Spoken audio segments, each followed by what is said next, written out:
Terima kasih Anda masih bersama kami dalam Berita Banten. Bagi Anda yang baru saja bergabung, kami hadirkan kembali 3 berita utama hari ini.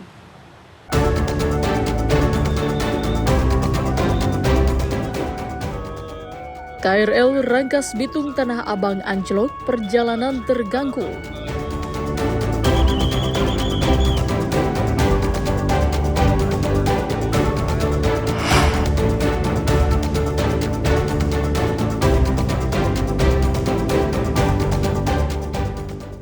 Atlet pelajar cabang olahraga tinju asal Tangerang Selatan meninggal di asrama.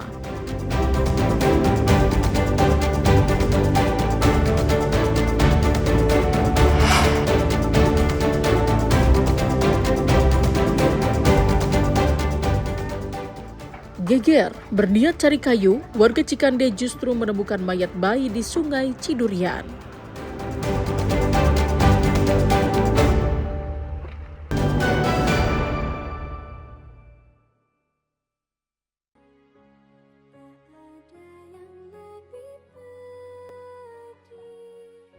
Kabar duka datang dari dunia olahraga Banten. Alexandria Warman, seorang pelajar asal Serpong, Tangerang Selatan, yang sedang menjalani latihan cabang olahraga tinju untuk mengikuti Pekan Olahraga Pelajar Nasional, ditemukan meninggal dunia di Asrama Pusat Pendidikan dan Latihan Pelajar milik Dinas Pemuda dan Olahraga Provinsi Banten di lingkungan Drangong, Kecamatan Taktakan, Kota Serang. Dugaan sementara, Alexandria Warman meninggal dari mengonsumsi obat pelangsing atau diet yang tergolong obat berbahaya hingga overdosis. Alexandria pertama kali ditemukan oleh temannya tergeletak di asramanya. Namun karena tidak ada petugas yang berjaga di lokasi, Alexa terlambat dilarikan ke rumah sakit. Saat tiba di rumah sakit, Alexa sudah dalam kondisi tidak bernyawa. Kepala Dinas Pemuda dan Olahraga Provinsi Banten, Ahmad Syauhani, Alexa dinyatakan sehat secara fisik dan jiwa karena rutin dilakukan pemeriksaan kesehatan. Pihak Dispora Provinsi Banten mengaku tidak mengetahui jika Alexa mengonsumsi obat keras pelangsing. Dengan hari itu, saya juga nggak tahu apa pengurus asrama lain juga mungkin saya tidak tahu apakah beliau mengkonsumsi seperti itu karena tidak pernah di tempat saya ya. Kemudian yang selanjutnya yang tidak boleh tidak boleh ekspos. Ya saya rasa sekarang aja kita ekspos kok. Jadi itu kan ada kejadian gitu Pak, itu pas hari H. Apa itu? Ya maksudnya omongan yang tadi itu kan pas hari H gitu. Saya nggak tahu ya karena itu bukan tidak disediakan karena tidak ada gitu ya. Jadi mungkin saja pada saat itu mungkin situasi dan kondisi yang sedang panik dan sebagainya dan tidak ada perintah seperti itu. Menurut kesaksian orang tua Alexa, dirinya sempat melakukan komunikasi beberapa jam sebelum anaknya ditemukan tewas di asramanya. Saat itu Alexa tidak mengeluhkan sakit dan hanya mengabarkan akan pulang esok hari. Makanya kalau misalkan rekam jejak medis dia pernah cedera. Sakit pun nggak pernah. Kalau hanya batuk-batuk wajar lah, namanya masa pertumbuhan ya kan itu udah. Cuman kalau untuk yang sakit yang fatal itu nggak pernah. Sebelumnya komunikasi terakhir dengan Alexa normal atau seperti apa? Normal. Saya sempat video call ya, jadi bukti ada kok, masih ada. Itu terakhir saya video call itu kalau nggak salah 20 sekitar 11 sampai jam 9 lah. Soalnya sebelumnya itu dia video call saya, data saya nggak ada yang nggak ya. Masih itu saya normal biasa aja. Cuman dia memberitahukan kalau dia besok pengen pulang. Beritahukan. Ya. Kini, Alexandria Warman telah dimakamkan di pemakaman umum di Serpong, Tangerang Selatan. Berita ini sempat viral. Alexa bersekolah di SMA Negeri 3 Kota Serang. Ariel Maranus dan Rifki Nugroho melaporkan dari Kota Serang.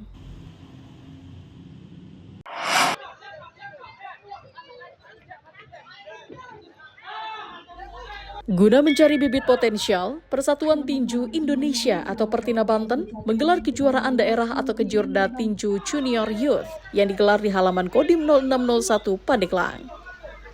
Antusias warga yang ingin menyaksikan kejurda tinju ini pun ternyata cukup tinggi.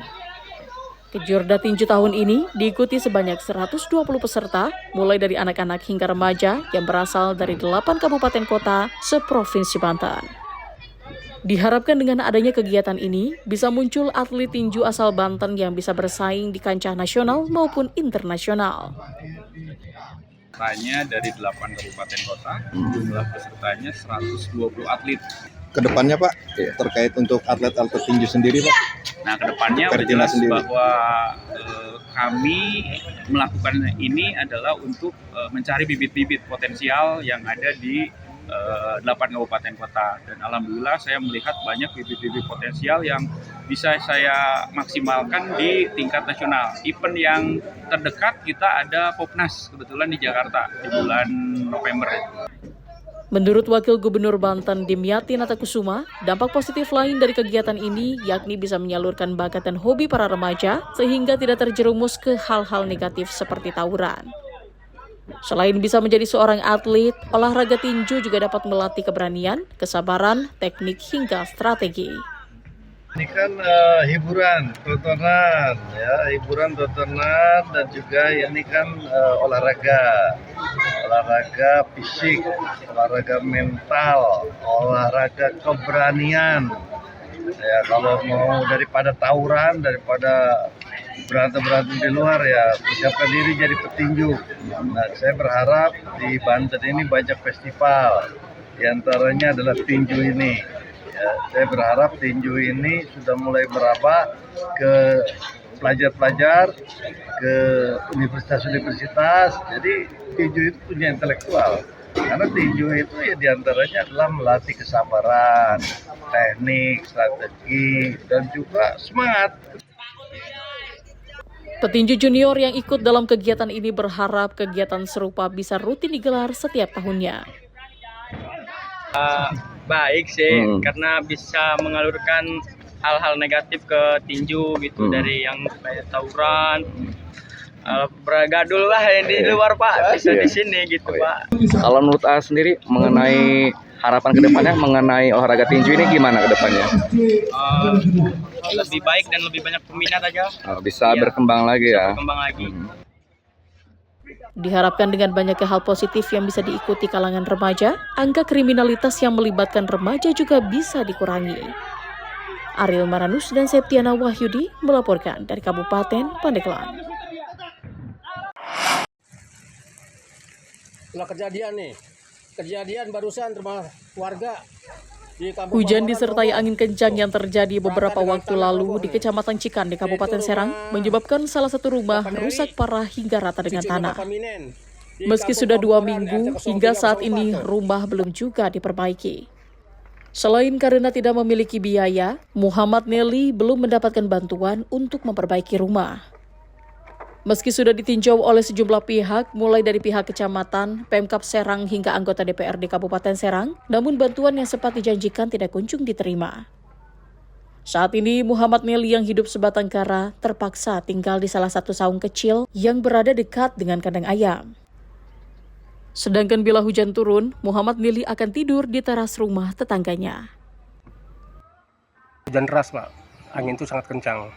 Jadi jam 12:30 itu tiba-tiba terdengarlah seperti pohon jatuh, tapi ternyata rumah roboh, rumah Bapak Nelly ini. Kejadian kapan Pak? Kejadiannya Sekitar berapa hari? ada sini masa 10 hari Pak. 10 hari. 10 hari adalah Itu posisi rumah rata ya? rata dengan tanah Pak, rata dia Pak.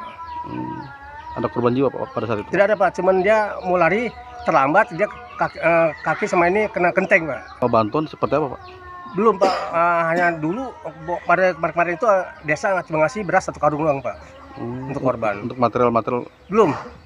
Tinggalnya kadang di tetangga, kadang di sini. Oh, sempat tidur di sini juga? Iya.